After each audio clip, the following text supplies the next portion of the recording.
Welcome to the reading of Genesis chapter 47.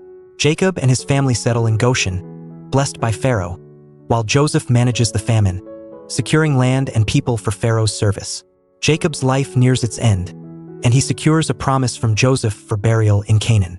This chapter highlights themes of divine provision, stewardship, and the fulfillment of God's promises to Israel. Let's begin the reading.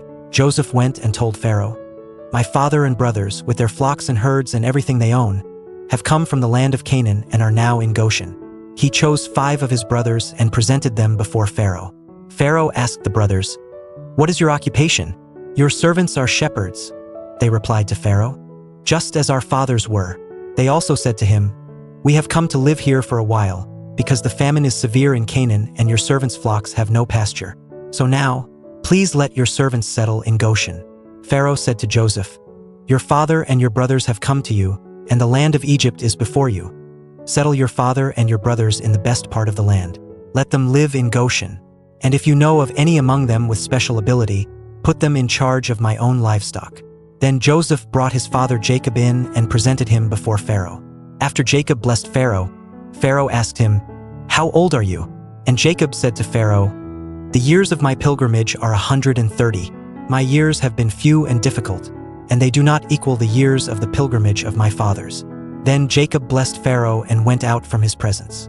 So Joseph settled his father and his brothers in Egypt and gave them property in the best part of the land, the district of Ramesses, as Pharaoh directed. Joseph also provided his father and his brothers and all his father's household with food, according to the number of their children. There was no food, however, in the whole region because the famine was severe. Both Egypt and Canaan wasted away because of the famine. Joseph collected all the money that was to be found in Egypt and Canaan in payment for the grain they were buying, and he brought it to Pharaoh's palace. When the money of the people of Egypt and Canaan was gone, all Egypt came to Joseph and said, "Give us food. Why should we die before your eyes? Our money is all gone." "Then bring your livestock," said Joseph.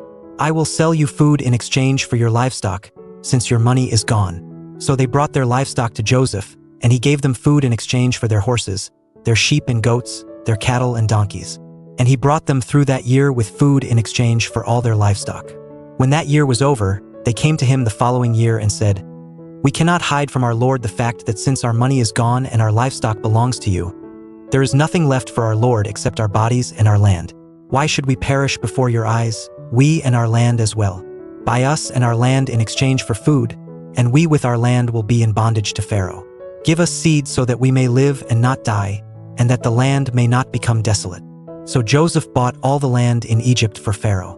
The Egyptians, one and all, sold their fields, because the famine was too severe for them. The land became Pharaoh's, and Joseph reduced the people to servitude, from one end of Egypt to the other. However, he did not buy the land of the priests, because they received a regular allotment from Pharaoh and had food enough from the allotment Pharaoh gave them. That is why they did not sell their land. Joseph said to the people, "Now that I have bought you and your land today for Pharaoh, here is seed for you so you can plant the ground. But when the crop comes in, give 1/5 of it to Pharaoh.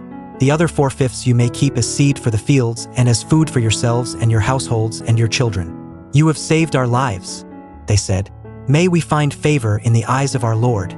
We will be in bondage to Pharaoh." So Joseph established it as a law concerning land in Egypt, still in force today, that 1/5 of the produce belongs to Pharaoh. It was only the land of the priests that did not become Pharaoh's. Now the Israelites settled in Egypt in the region of Goshen. They acquired property there and were fruitful and increased greatly in number. Jacob lived in Egypt 17 years, and the years of his life were 147.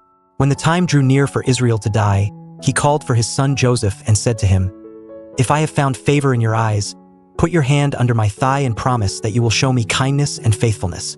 Do not bury me in Egypt, but when I rest with my fathers, carry me out of Egypt and bury me where they are buried." "I will do as you say," he said.